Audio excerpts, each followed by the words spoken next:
Thanks for joining me for another episode of the Business of Fun podcast. I'm your host, Dave Wakeman. My guest today from Breakthrough Leadership Group is Jill Schulman. But before I tell you about my conversation with Jill, which is amazing, by the way, let me tell you a little bit, point you towards a few things. Make sure you check out my website. It's davewakeman.com. Get the newsletters, the Talking Tickets or Business of Fun, or Business of Value, sorry. This is the Business of Fun podcast, so you can keep up with things. I have been releasing assessments, action items, cool tips. I've been doing some different stuff with them. So if you haven't been getting the newsletter, you want to check them out now. There also will be an event that I'm going to be hosting in Indianapolis, Indiana coming up, and I will be dropping that on the website, so you'll want to make sure you don't miss it. So anyway, to Jill. Jill Schulman is a badass. And I mean that in the most authentic way possible, because Jill is a Marine who has, as she transitioned into her private career, or however you say it, from her military service, she began to focus on bravery and positive psychology.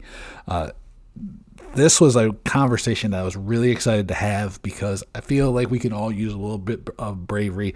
I think sometimes we can get stuck in negative patterns of thought, or we end up falling into ruts and doing things. So I was super excited to talk with Jill, and it did not disappoint, because we talked about positive psychology, understanding what happiness and well-being means, the difference between positive psychology and the kind of psychology you get from going to a mental health professional, and why that difference is important. We talked about bravery and courage. We talked about this idea Jill has of stupid bravery, which is kind of interesting to understand. We talked about how you can take action. We talked about the idea of neuroplasticity, the comfort trap. We talked about learning to be more optimistic, how to reframe stress. We talked about ways to take action. We talked about all kinds of stuff. I believe Jill's the first Marine I've had a chance to talk to as well on the podcast, so that was pretty great. I really loved talking to Jill. I think this conversation is going to be really valuable to you, no matter where you find yourself. So I can't wait for you to tell me what you think of the conversation that you're about to listen to with me and Jill Schulman on the Business of Fun. I would like to welcome Jill Schulman to the Business of Fun podcast. Jill, what's up? Hey, so great to see you. I'm so excited to chat with you. I feel the same way. I got all the seriousness out of the way with the introduction, because I thought that was very, very serious of me, because I think from our conversation setting up the podcast, this one should be a really fun one for us, and then for everybody who's listening. So thank you for doing this. This is a topic that I think is really timely and important now, because we're recording this on the 28th of January, 2025. But we're going to talk about bravery and positive psychology and courage. And I don't necessarily know if there's ever a bad time to talk about those. But as I mentioned to you when we were having, like a pre-conversation about a week ago, a lot of times I'm talking to people and they feel a little uncertain right now. There's a lot of uncertainty in the world. So I was like, this is great, Jill. We're gonna do this up. And you said that I was supposed to tell people we're going to kick their butts and wake them up and energize them. Oh, yeah. I don't know. I wanted to just say that to your audience, but it came from me, not you. It was me. There we go.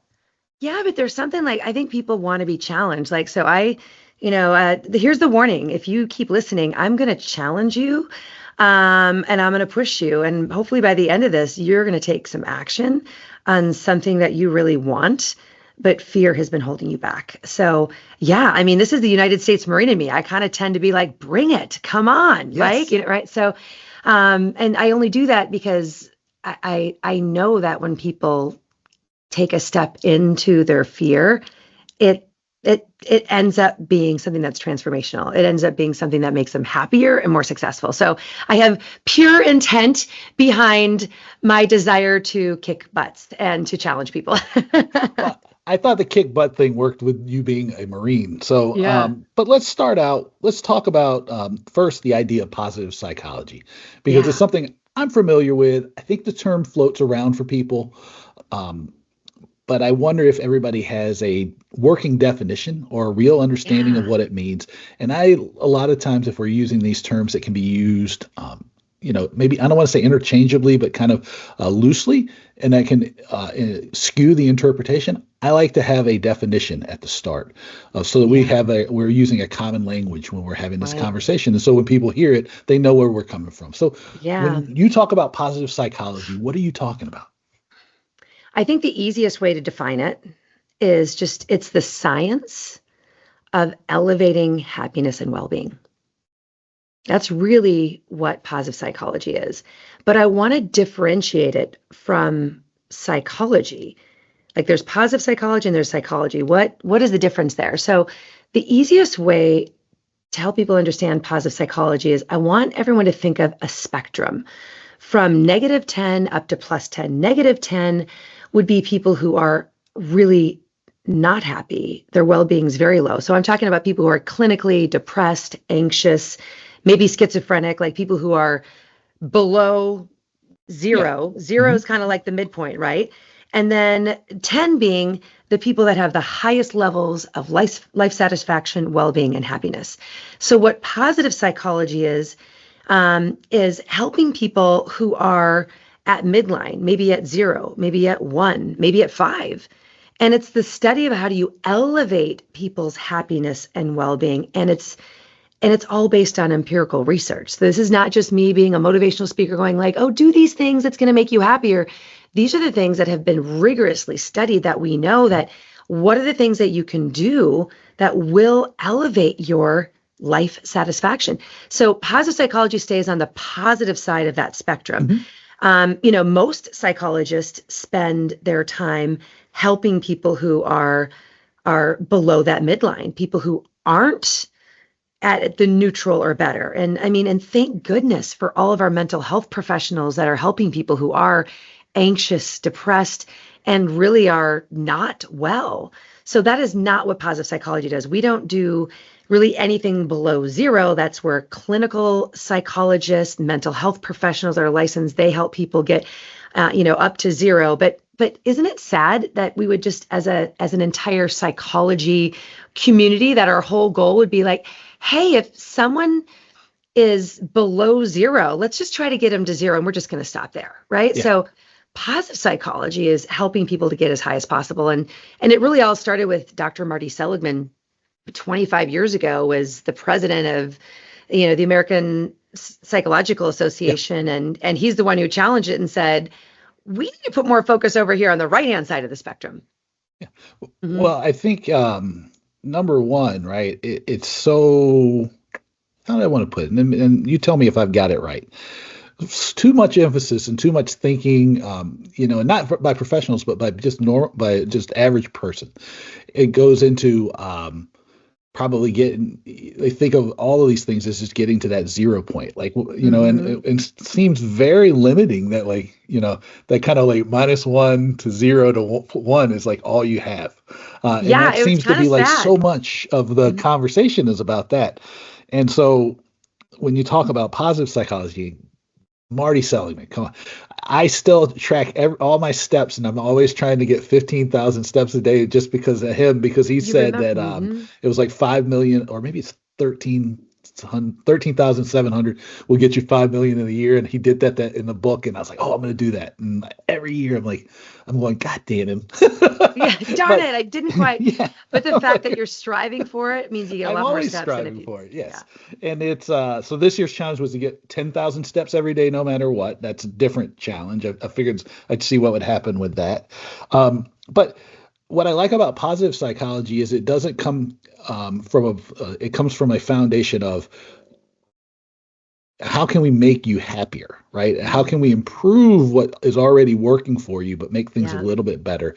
And it doesn't come from, because again, I think what holds a lot of people back when it comes to mental health is they feel like anything that has to do with psychology or positive psychology or anything comes from a point where people think they're broken, and they're Yes. not. People aren't broken. People just need help, and you need help to get from, like you said, the clinical part of it, but to what we're talking about, even from like where you're doing pretty well, That's what a coach is. A coach is Yeah, using a really good coach is often using some form of positive psychology to help you totally. achieve things that you didn't think you could achieve before.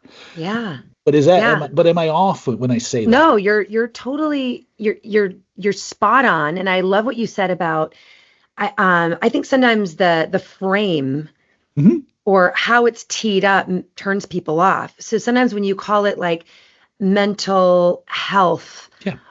then people are like, "Oh my God, they're saying like that is, Yeah. I don't need that. I'm not weak." Sometimes we're even just we're so scared to admit we need help, right? So Right. there's that. But I think how we frame it, there's a couple things that positive psychology is not. I mean, positive psychology is not really mental health. This is about overall life satisfaction. This is about how do I feel in life? Is life like, life's okay, everything's fine? Yeah. Or am I like, my life is awesome? I mean, that's what positive psychology does. It's not just like just the mental side. It's about the entire life experience, and who doesn't want a better life. So and the other thing that positive psychology is not, because this is the most common misperception. People think positive psychology is happyology. Happy clappy, we're just going to pretend everything's okay. And then life is going to be great. That is not what positive Right. psychology is, right? So Yeah. I just want your audience to know that. Like, there is the power of positive thinking. That is one sliver of what positive psychology is. And there's a lot of evidence on that, but that's not the only thing. I mean, there's a lot of factors that go into elevating your well-being, living your best life. Hmm. And it's not just pretending like everything's okay. I mean, that is not what positive psychology Right. is, because that is not supported by science. That's Mhm. toxic positivity. That is exactly And it. there's, Yeah. and that's like just the same way all this negativity is toxic. The everything's great is also toxic. It's like you have to be like sometimes things just suck, right? And like one of the things that we wanted to talk about was bravery and courage, and the that toxic positivity thing would be like going, just do it. It's going to be fine. It's going to work out the way it wants to, which is Mm, completely unrealistic. And I think that stops people from taking action. But I'd be yeah. curious about you, because when it comes to bravery and courage, I feel like people need those skills right now because again, if they have concerns and things are uncertain, the only failure I feel is by not trying things, right? It's just being frozen. And that doesn't necessarily mean that like, oh, just go do it. It means like when there's a bunch of different challenging situations I'm dealing with, Hmm. but how do I move myself forward by taking action? Because action's the only thing that will help you. Or again, Right. maybe I'm wrong. Yeah. Yeah. So to add on to that, I think just telling people like, just do it is doesn't serve people well, because then if people are in a rough situation, as you said, and we're just saying like, well, just get after it, like, just be Yeah. brave, it for a moment it's like, oh yeah, I'm motivated, but then it really doesn't help people move forward. So Mhm. this is that where the challenge I sometimes see is there's a lot of like, maybe like famous people, and you've got stories and they're like, I just decided to be brave and start doing it, so do it.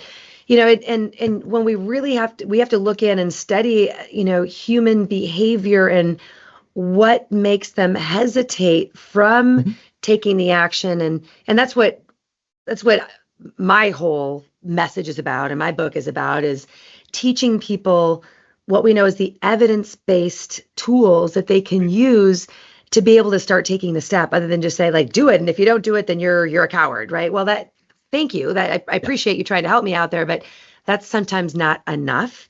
Yeah. So yes, so that is, so I don't know, I can share just at a high level Yeah. what I have found in my research, is there's really three different dimensions. Well, let me actually Yeah, ask you another question before yeah, you explain it, because this might help explain it actually. An example you gave me, which made a lot of sense to me, and I thought was really great and would illustrate the point to the people who are listening here, is that a lot of times what happens is we manufacture this sense of bravery, this sense of courage that we have, right? And we're, kind of tied into this this toxic hmm, positivity thing. And then it's like, so, but what we've done is we try to do all of it at once. too much too fast. And Mm-hmm. really what it is instead of like empowering us, it really just sets us up for failure so we can go, oh, well, we tried what we can, but it didn't work, Right. and, so can you explain, I guess, probably how people, what the good and bad of becoming brave and courageous looks like? Well, yeah, there's, I mean, And there's, I guess in like that kind of ham-handed yeah. way I asked the question. Mm-hmm. Well, when you think about like what, first of all, what is bravery? And then let's talk about the different types. Sure. So, the way I define bravery, and this comes from a definition that stems from Marty Seligman and Chris Peterson, and they say bravery is not eliminating fear. Right. Bravery is taking steps towards something that is meaningful to you and or aligns with your values in the presence of fear, Right. discomfort. So that is what bravery is. But there's a wide array of bravery. What I don't spend time talking about teaching people how to run into a burning building, right? That is like what our, Yeah. our soldiers or our first responders do. Hmm. There's also something called stupid bravery, which is doing things that, may take courage, but the when you do these things, they don't have a great outcome. Like, hey, are you brave enough to do like 5 shots? Well, that's just stupid. Or are you brave enough to try to jump off this cliff into the water, but we have no idea what's below? Well, that's not brave. That's Yeah. stupid brave, right? So this isn't bravado, right? This Hmm. is not, this is what I focus in my work, in my writing, is helping everyday people like you and me really think about in our lives, like, what are the things that we really want? And how do I start taking like small steps toward that? Because the point you were making, Dave, is, I sometimes use this kind of extreme example, which is, if someone wants to climb Mount Everest, Hmm. if they try to go tomorrow or next week and say, I'm buying a ticket, I'm going to be brave, I'm just going to go for it, Yeah. that's going to set them up for failure and be like, I tried and I failed. So it really goes to It was not make meant to be. it is they'll say it's not meant to be. And that's not true. It's, you've got to start taking steps in that direction and Hmm. be like realistic, right? So there's like baby steps with bravery. And when it comes to building bravery, and we know this based on the research and even the way that the brain works in neurology, our brains are plastic, right? Our Yeah. brains change based on, the workouts that we do for our brain. So Hmm. let's say you take a small step toward doing something that you really is important to you, but it's uncomfortable and it's a bit scary. When you do that, like maybe you raise your hand in a meeting and you're usually scared to raise your hand and ask a question or share an idea. Or, maybe you've got some young person and there's been someone at work or someone, in class in their university, and they've really been wanting to introduce themselves to that person, but they haven't. It can be like little things. But when people take those little steps to do things, then you're starting to build that bravery muscle. So I want people to think of bravery as like a muscle. If Hmm. I've got weak biceps and I go into the gym and I try to lift the heaviest weight and it doesn't work, I'm not going to say, oh, well, I tried and it just wasn't meant to be. We know that you've got to go into the gym and you need to keep working out your muscle. And over time, that muscle's going to build and you're going to be sore and it's not going to be easy. So it's the same thing with bravery. It's a capacity, a skill that you can build over time. And people will be more successful if they start out small. If they just take a leap, like, the example, and then it doesn't work out, they're like, it wasn't meant to be. I look at it, Yeah. failed. And now I'm not going to try to do that brave thing again. I'm just going to stay in my little rut. So it's about finding those little steps, Yeah. over time. That's going to be a more certain path for them to build Yeah. bravery. Let me ask you too, because you talked about the rut and you talked about the brain being plastic.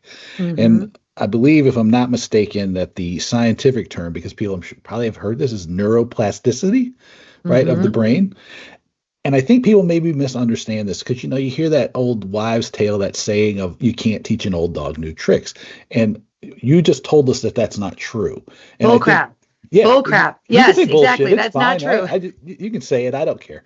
Um, but and I know that it's tied into this idea of like building and rebuilding a muscle, and I want to see if I have this right because I think it'd be helpful for people. And I know you know the answer to this. It's like, so it's that rut, right? And people like, if you keep doing the same thing over and over again, you're like really just like deepening the rut in your brain. Right.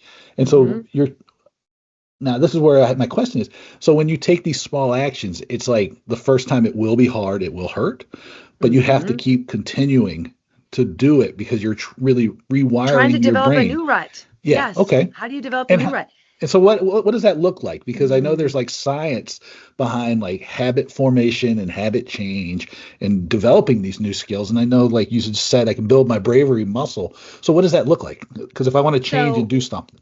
So I want to just add on to the neurology piece. I want to talk about the comfort trap, which is, I think, going to get to answering your question. So you're right. The reason why it's hard in the beginning is, yeah, I like your term of you're in a rut, and literally your brain, is wired like quite literally to serve you in your Yeah. current life. So what happens in the brain is there's two things that change in the brain, right? So one is, think of the size of the muscle. So cortical thickening happens. So when you start doing different things, parts of your brain get bigger. So just like our muscle gets bigger, we know based on MRIs, that parts of our brain can actually increase in size when we, and then it makes it easier. But the other thing that happens in the brain is also, um, when we look at the neural pathways within the brain. So think of like it's the size of the parts of the brain, but then also all the little neurons that are connecting. So we see different parts of the brain light up Hmm. more. Like literally what happens in your brain is more pathways are being built because your brain is going, oh wow, wow, wow, there's a part of our brain that's the Yeah. weak part of our brain, never gets used. Like we just did a workout and oh my gosh, that was really hard. Like we're going to have to make it a little stronger. And we need more neural pathways to get over there in case that happens again, right? So it's going to be hard in the beginning. So these two different phenomenon happen Hmm. in your brain, and this is what's just, I mean, mind blowing, like pun intended. How you can learn to be brave. You just got to take some of those steps. And then, as you were talking about the rut, I call it the comfort trap. And go with me for a moment on this. Like sometimes in life, there's the hard path, like, oh, this is going to be challenging, this is going to be uncomfortable, or we can just stay comfortable, what you call the rut. And each time we choose to stay comfortable, it makes it harder for us to be able to step into something that is uncomfortable. It's like a trap. Like Yeah. the more you choose the comfortable path, the harder it's going to be. But the more you choose the uncomfortable path, the challenging path, something that contains some type of discomfort or fear. Hmm. When you take a step into that, then you build that muscle a little bit more, and then it becomes easier. So we've got to get out. The way you get out of the rut or the comfort trap, you escape the comfort trap. You got to take those intentional steps into the things that are going to make you uncomfortable, or the things Hmm. that you might have fear of, but they've got to be aligned. A real key here is you've got to make sure that the steps that you're taking are towards something that you really want. Hmm. What is the thing that you really want, that you've always desired? Like maybe I've always wanted to maybe lead a project, or maybe apply for the promotion to be a leader in my company, but I'm scared and I don't know if I can do it. So taking the actions toward, that thing that's uncomfortable. Yes, we know that it's uncomfortable, but if you keep just staying safe and not doing anything, you're not going to change anything. And then you're just going to have a life of right? Right. Your life's going to be okay. But if you want your life to be better, you've got to step into the situations that include fear, that are going toward the things that you want. And Angela Duckworth, you probably know Angela Yeah. Duckworth, wrote, Grit. yeah, grit. So she says, like, how do you develop grit? And one of the first things she says is, which is the long-term, passion, perseverance toward long-term goals. She goes, you got to make sure that goal is something that's really meaningful to you, because there's no way you're going to endure the ups and downs in getting there unless it's really meaningful. So, I mean, just one of the first steps is what do you really want? And it's gotta feel like deep in the soul. It just can't be like, oh, I want to make some money. Like, that's unless it's like I need security to provide for my family. Now that is a meaningful goal. But if you just Mhm. say like, oh, I want more money to get a fancier car, like, you got to kind of dig a little bit Yeah. deeper into like what is really meaningful to your soul, not just, buying a fancier car. Um, so a lot of things to add to what you're saying. Did I answer your question? What was your question? Oh, yeah. Ah, So you've learned the first lesson of this is like that. I don't remember what the question is that we often, I just use like little prompts and we go off in I love it. interesting directions. We do. Uh, We do. but I think one thing I did make a note of here that I kind of, from your answer, was what you're talking about, what you're describing again, because I'm only calling back these things because I like the way you're framing them, but I know the common terms that people hear. Mm-hmm. And what you're talking about when you're talking about the comfort trap is, I think, the idea of learned helplessness and how people kind of Mm, like trick themselves into not trying new things or not doing things differently or yeah. just saying it is what it is. And And there's nothing I can do. There's nothing I can do. It is what it is. So I'm just going to accept it. Right. yeah, Right. I mean, And mhm. that's like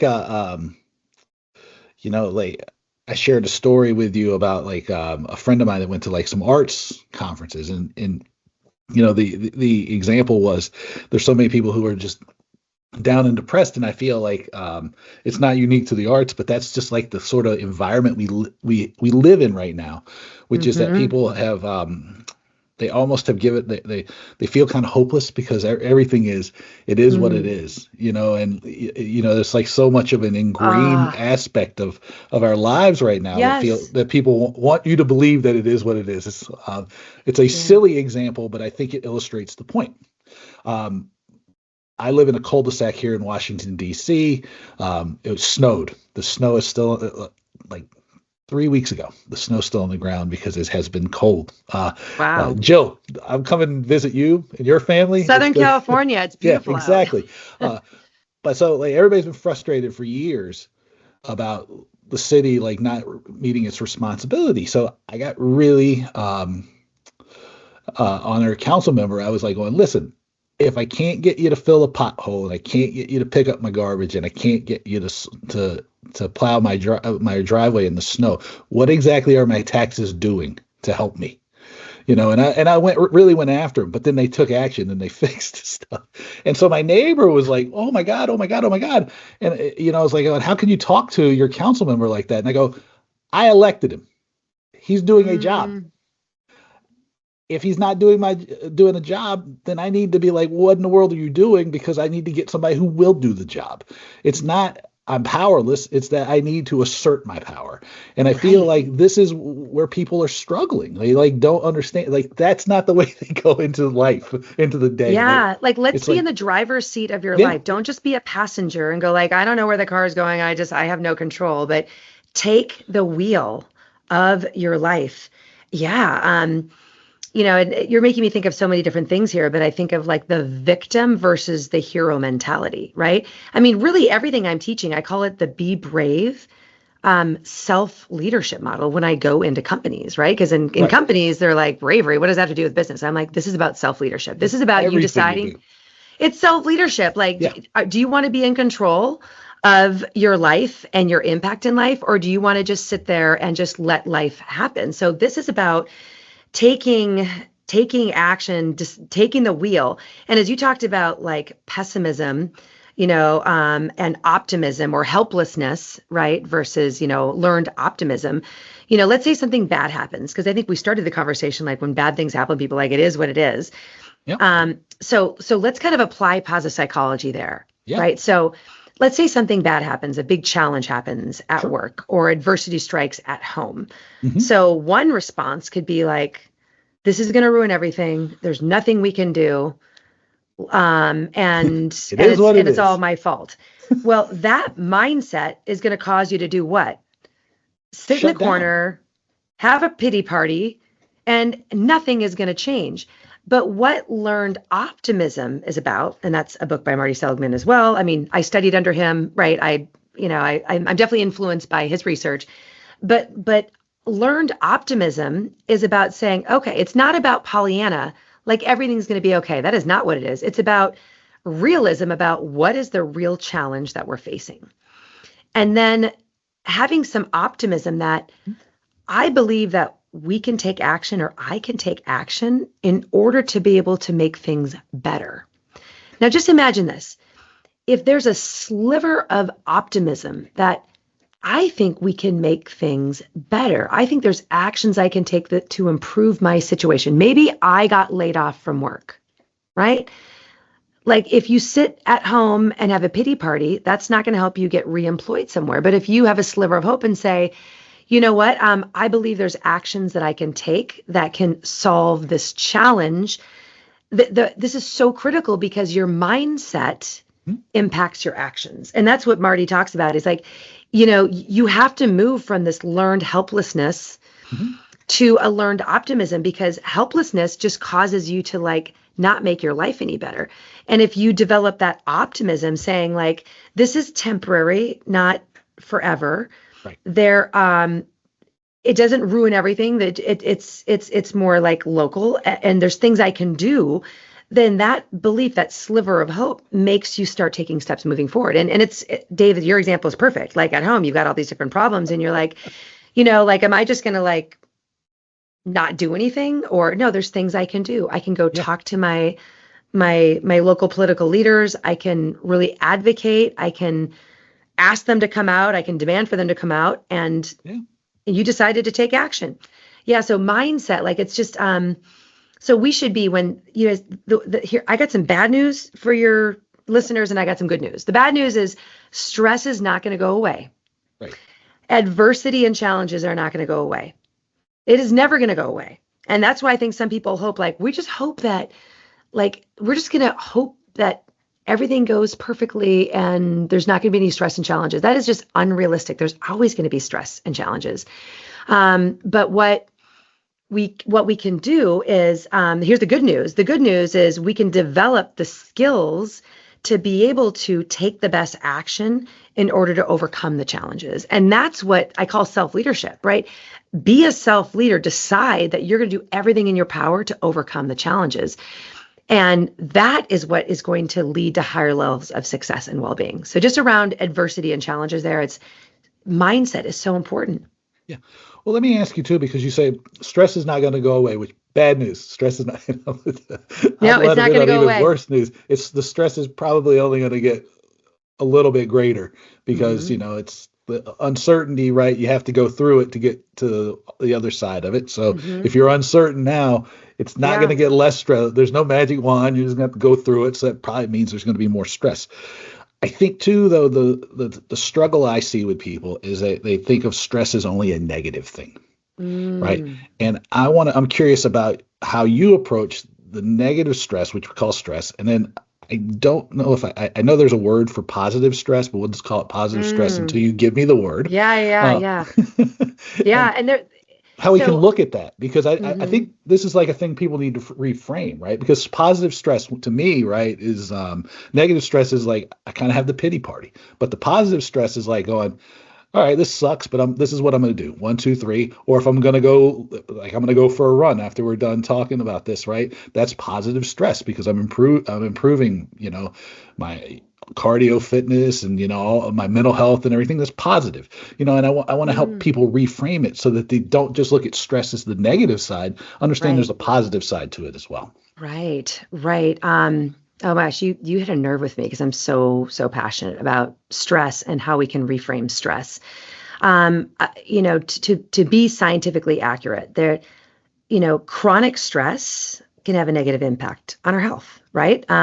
So we want to get good at managing stress, but the only thing people hear about is stress is bad for you, and we should eliminate stress because it's going to kill you. And in our society, we have way too much reporting and talk about stress being bad. And now I want to bring the truth, the balance of what the science tells us. And this all comes from primarily from Aaliyah Crum, researcher, Kelly McGonigal, some of the leading researchers on stress. And what we know to be true is that your mindset on stress predicts your response to stress. So let me say that one more time and unpack it. Your mindset on stress, which is stress is bad, it should be eliminated. Stress is going to make me unhealthy, it's going to kill me, so I need to take all of it away. That versus a mindset of stress is enhancing. Stress is my body preparing me to perform at my best. It's to help me rise to my challenge. And when I rise to that challenge, it's going to help me grow. So challenges, stress make me stronger, right? So two different mindsets on stress. And I am not going to be able to articulate everything as clearly as like Kelly McGonigal. She's got a TED Talk and it's amazing. But she basically presents all the evidence and shows that if people have a really stressful event in life and they think that stress is really bad for them, then they are going to have a devastating response to that stressor. In fact, she follows all these health records, and people who have a stressful event and think stress is bad for them actually have shorter lives.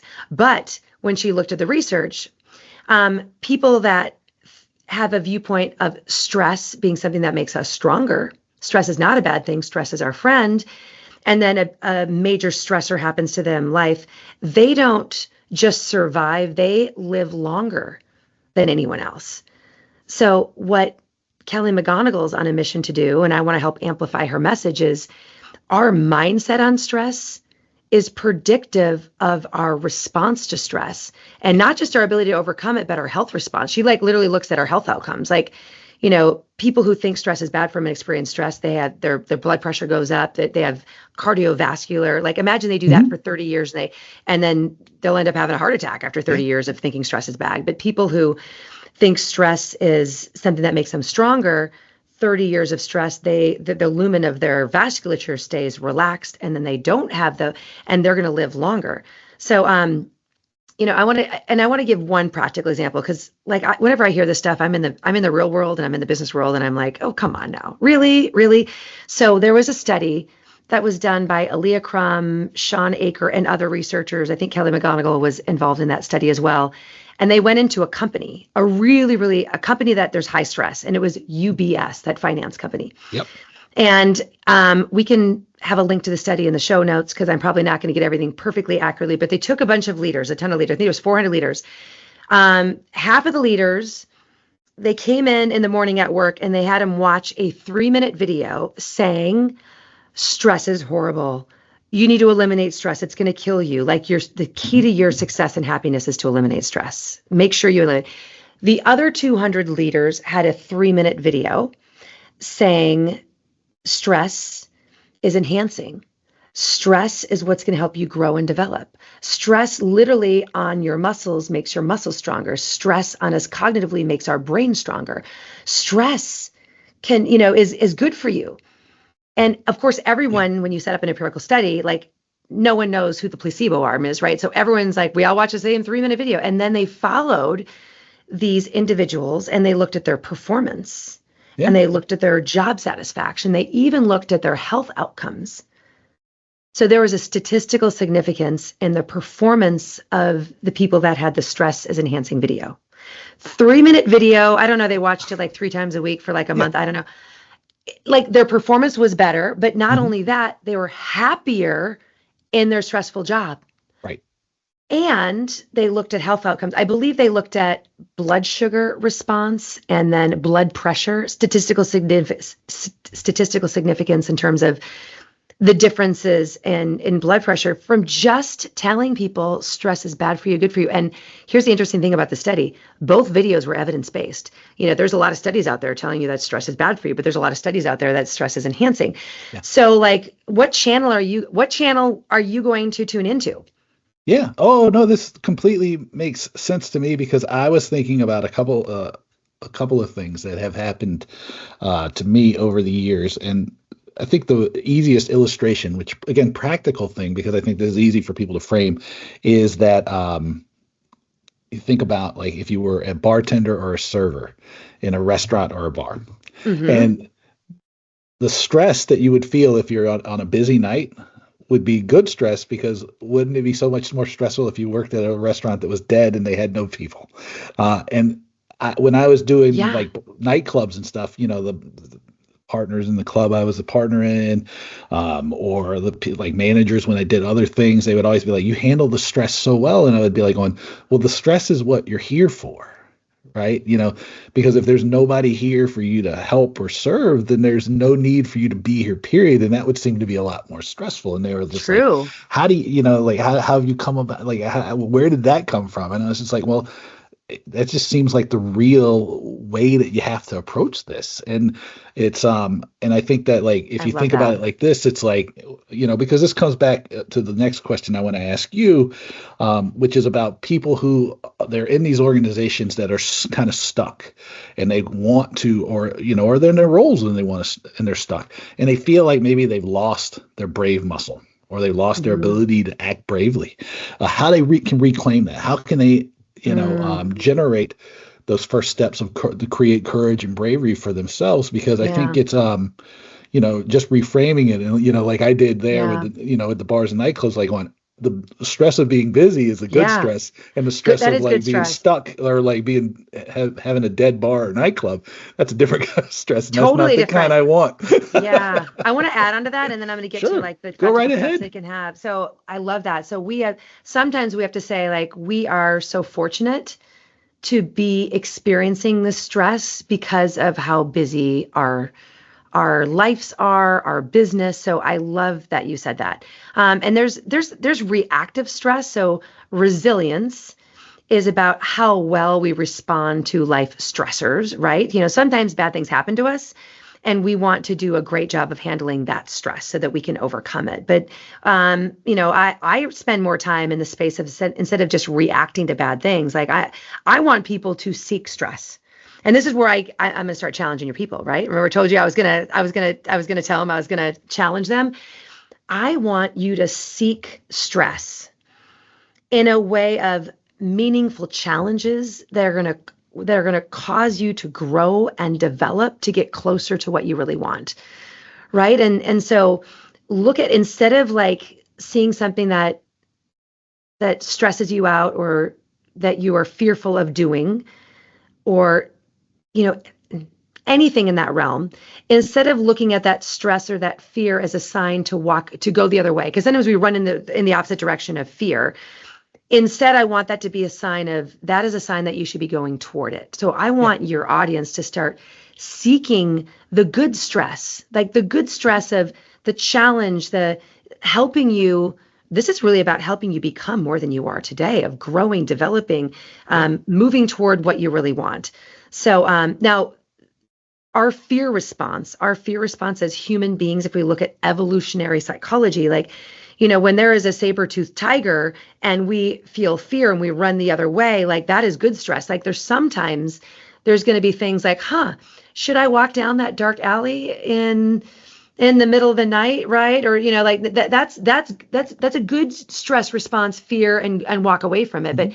many times when there's that fear, because like, oh, I don't know if I can do it. Like when you feel that fear, I want you to run at it. I mean, Yeah. that's where that should be. It's like the obstacle is the way, right? Yeah. That should be what you go toward. But let's give your audience some practical examples, because a lot of things we're talking is theory. So, one thing, so there's three dimensions to building your bravery muscle, and I'm going to give them a little tiny tip in each. The three dimensions are brave mindset, brave actions, and brave relationships. And all three of them are are interactive. They all support one another. They're all, what's the word I'm looking for? Help me. They're why am I blanking? I'm on your podcast and I'm blanking. They're mutually supportive. So if you Yeah. unlock one, it unlocks the next. Kind of think of gears. Yep. So let's go to just brave mindset. So when you find yourself saying, okay, that's great, Jill, like I really want to get promoted to that leadership position, but I just don't think I can. I just can't be a leader. If that's what you're telling yourself, I want you to use this little tip and just use the power of the word yet. So I want you to tell yourself, like, I'm not a great leader yet. Maybe I want to run a 5K. I can't run. I can't run a 5K. There's no way I can do that. I can't run a 5K yet. Right. And that comes from Carol Dweck's work out of Stanford. Yeah. You know, really the power of that one word. And what does that do? What does that shift in the person saying, I can't, which means they're not going to start. But if you just say, I can't run a 5K yet, that opens up that door of possibility, right? It goes from helplessness to, we're looking for the sliver of optimism. Like, it's not going to be easy. Maybe I've never run a day in my life, but I can get started. So the power of yet just opens the door of possibility. And then let's go to brave action. Yeah. Brave action. Many times people wait until they feel ready. They wait until the fear is gone, and then they're going to take action. And that is not bravery. That's the opposite of bravery. You're not being brave if there's no fear there. So when you see the little sliver of possibility, I can't run a 5K yet. Brave action is taking a step forward and taking action before you feel ready. And I know that feels uncomfortable, but that's what I want to teach everyone. Like, you don't feel ready, I want you to take an action forward. Like, I have my little example of that is my husband got a cold plunge. Like, why would anyone want to be miserable and put themselves in like 50-degree water? Like, it's down to, I think, 47 degrees. You know, if I'm going to wait until I'm ready, like, I just had to go out there because he challenged me, and I'm like, okay, bring it. If you challenge me, I'm going to do it. I didn't wait. You just got to go out there and you just got to get in the water. Right. And so if you just take the step, just do the thing, even for me, I'm like, my goal is just to get in there for 30 seconds. Yeah. I did it. And then I got out and I'm like, I just did that. I think I can do more. So you have to just take action before you're ready. Yeah. And when you take that step, then you're like, I just did that. Now it goes back to mindset. Now look at what I just did. So if you believe that you can, you're more apt to take action. But when you take a step forward, then it makes you believe more. And then the last dimension here is brave relationships. Surround yourself with people that will call forth your best. So when you surround yourself with the relationships with people that will help you achieve your goals, when you're a little bit scared to take that step, they're going to be the ones to say, do it, just do it. And I'm right here to help you. What are you unsure of? What are you scared of? Like, let me make you feel better about it. But you got to surround yourself with the people that are going to support you in taking the brave steps. And sometimes the people that I'm talking about are not the people that you are surrounding yourself with right now. Sometimes the people that you talk to day in and day out are going to be the ones like, oh, don't do that. That's a risk. Just stay in the rut. Just stay. This is safe. Why would you want to put yourself out there? So, it's curating. So find what's one person that maybe has done the thing that you want. So here's the practical tip. Who's one person that maybe moved from an individual contributor to a leadership position, and they made that transition? I want you to go up and approach them, which takes some bravery, and say, hey, I really want to make that transition, and I really admire you. I would like to ask for your support. Would you mentor me? So if people can do those three things, use the word yet. So powerful. It makes you realize that you can do it with strong work and effort. 2, just go out and take the first steps. When you take the first steps, you get this dopamine hit of like, wow, I just did that, right? And then make sure that you've got a buddy that's run the 5K or that's gotten the promotion, and say like, hey, stay connected with me, help me. If you do those three things, they all support one another. Right. And that's going to help you take that first step. And then you're going to set the next bigger goal and the next bigger goal. So hopefully those are some practical tips that, we're not just talking theory, like just do it, but 3 practical tips that can help your audience take that brave step today. Yeah, and I have one question, but I'll make a point about your 3 dimensions here, which is the mindset thing. Is like when people are like, well, how do I have a relationship before? I go, use a proxy, right? Like, that's what I tell people. I go, use a proxy, right? Like, I might not know, because I do a lot of writing and a lot of speaking myself. So then my proxy, the guy's dead, but I use him as an example of what can be achieved. Is I look at the work of Peter Drucker, right? His work is still quoted. It's still referenced. It's still useful, right? He's a proxy. So I know that like I can write and speak in these like fancy, and I have. That's the whole point. I have, Mm-hmm. because I didn't do it. I hadn't done it yet, but I was like, well, I can see it can be done because he's done it. Other people have done it. So then now I take an action, right? And maybe I didn't start out getting published in the Wall Street Journal, which, now I have been in the Wall Street Journal several times. That's fine. It's great. But then I was able to take action, like going, can I get into the Seat magazine for the ALSD? And they were like, right away, oh, hell yeah, we'll have you, right? And so then, Mm-hmm. that's your action. And in the relationship, right? So then I have all these people, right? Like I know all those people around the editors and like, Is it? publishers and like people. And so then it's like, but I didn't start from even having all those other things. I just had an example in my head. I go, well, Mm-hmm. where would he, even going like, where would Jill start? Right? Like if I'm going to do this, Mm-hmm. where would Jill start? Um, Yeah, but great. what I want to ask you about, because I think this probably goes back to something we talked about earlier, which is like, people start out making these decisions and they're too ambitious, right? And so then it becomes like a self-fulfilling prophecy that they're not going to be successful. Mm-hmm. Minimum and maximum as far as like taking those first actions, right? Mm. Because I think a lot of times that's Yeah, hard for people to understand, right? I tell yeah. people, even like, and I don't do a lot of it, but when I'm talking about like even sales and marketing stuff, I go Mm-hmm. minimum and maximum action. Like, what do you want to have happen, right? So if you Yeah. make an outreach to and this is probably useful in your business, right? When you reach out to somebody you don't know, what's the minimum I want? I want to at least read the note I sent or acknowledge the thing, right? So then I can take the next step. The maximum is maybe they'll set a meeting, maybe they'll do Mm. something. But what's the minimum? So I know I've at least made Yeah. Well, and as you progress. share that, when we're setting the goals, like if you're going to seek discomfort, you're going to seek stress to Yeah. challenge you, and that's going to require bravery to work toward things or to take action and step toward things that are uncomfortable. That minimum and maximum, like, if it's too safe, it's not big enough. Hmm. But if it's unrealistic, so I tell my clients, my audiences, is what is realistic but scary for you to achieve over Yeah. the next really 6 to 9 months, less than a year. Yeah. So that's where you kind of have to focus on, minimum, maximum here, like, and then have, yeah, what's the minimum and the maximum of what you want to achieve, and let's make sure that it's uncomfortable.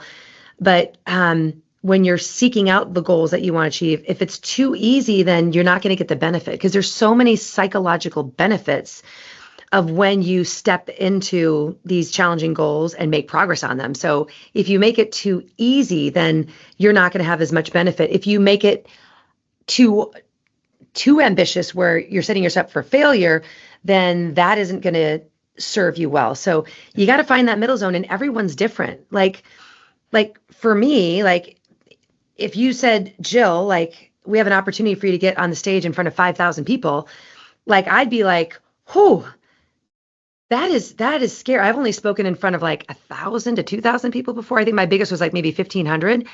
Like, wow, 5,000, like that's kind of scary. Like, whew, wow. But that's a good challenge for me.